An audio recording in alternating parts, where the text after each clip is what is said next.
एक बच्ची की माँ नहीं थी। सौतेली माँ उस बच्ची से हर काम करवाती थी। 4 बजे भोर में वो बच्ची जाग कर स्कूल के समय तक हर काम करती थी। उसके बाद स्कूल जाती थी। सौतेली माँ अपने बच्चे को टिफिन देती थी, लेकिन उस बच्ची को टिफिन भी नहीं देती थी। लेकिन बच्ची को कोई एतराज नहीं था। पिता कभी महीने में कमा कर घर आता था। उस बच्ची की सौतेली माँ काफी मान जान करने लगती थी। पिता के जाने के बाद फिर वो वही कार्य करवाती थी। बच्ची पढ़ने में तेज थी, धीरे धीरे बड़ी हो गई। पिता को विवाह की चिंता सताने लगी। एक दिन बिटिया के पिताजी ने शादी का जिक्र किया। सौतेली माँ ने कहा कि हमारे रिश्ते में एक लड़का है, दहेज भी नहीं लेगा, थोड़ा गरीब है, परिवार ठीक ठाक है। लड़की चूंकि पढ़ना चाह रही थी, लेकिन जबरदस्ती मंदिर में विवाह करके उसे उसके ससुराल भेज दिया गया। लड़की जब ससुराल गई तो उसने अपनी बदनसीब किस्मत सोचकर कुछ भी नहीं कहा। लेकिन लड़के ने कहा कि आप बुरा ना मानो तो एक बात कहूं। वो बोली कि आपके साथ जीवन भर रहना है, आप जो भी कहेंगे मैं मानूंगी। लड़के ने कहा कि जहां से पढ़ाई आपने छोड़ी है वहीं से शुरू कर दीजिए। हम गरीब जरूर हैं, लेकिन गवार नहीं है। लड़की अपने पति के पैर पकड़कर फफक फफक कर रो पड़ी। लड़का दिन रात मेहनत करने लगा। लड़की दिन रात पढ़ाई में मन लगा रही थी। लड़की एक बड़े शहर में रहकर के आईएएस की तैयारी करने लगी और लड़का कमा कमा कर पैसा देने चला जाता था। लड़कियों के हॉस्टल के बाहर मिलकर के पैसा दे देता था और फिर वापस से घर आता था।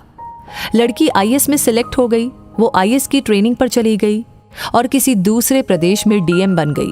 संयोग से लड़का पता लगाकर जब वहां पहुंचा तो लड़की की सारी व्यवस्था देख करके लड़का खुद शर्मिंदगी खाने लगा और उसने मन बना लिया कि मैं खुद इसकी जिंदगी से दूर हो जाऊंगा।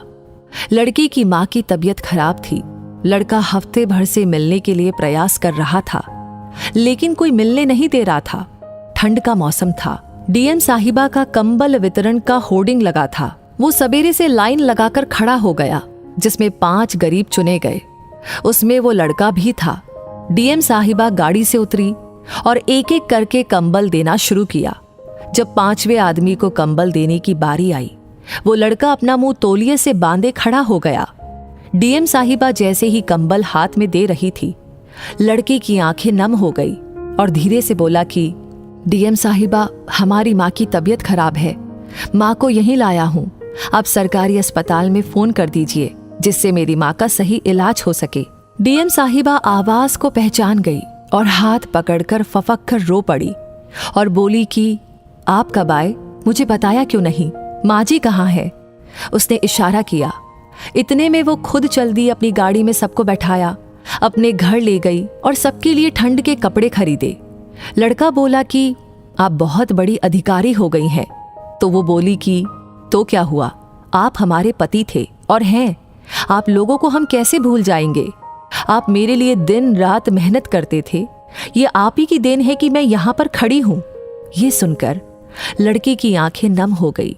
इतने में डीएम साहिबा भी अपने आंखों के आंसुओं को नहीं रोक पाई और अपने पति से गले लगकर रो पड़ी और अपने परिवार के साथ रहने लगी। कहानी का तात्पर्य ये है कि बहू को भी पढ़ाकर डॉक्टर, इंजीनियर, एसडीएम, डीएम आदि आप बना सकते हैं। वैसे ये कहानी सुनकर के पहला ख्याल आपके दिमाग में क्या आया? आप क्या कहना चाहते हैं? आपकी क्या राय है? कमेंट सेक्शन में लिख करके जरूर शेयर करें। और ऑलरेडी आपने लाइक कर दिया है तो इस वीडियो को ज्यादा से ज्यादा लोगों तक पहुंचाए, ताकि इसकी इम्पोर्टेंस पता चले कि पढ़ना क्यों जरूरी है। और हाँ, हमेशा ऐसी वीडियोस आपको समय समय पर मिलती रहे तो उसके लिए हमारे पेज को फॉलो करना ना भूलें। धन्यवाद।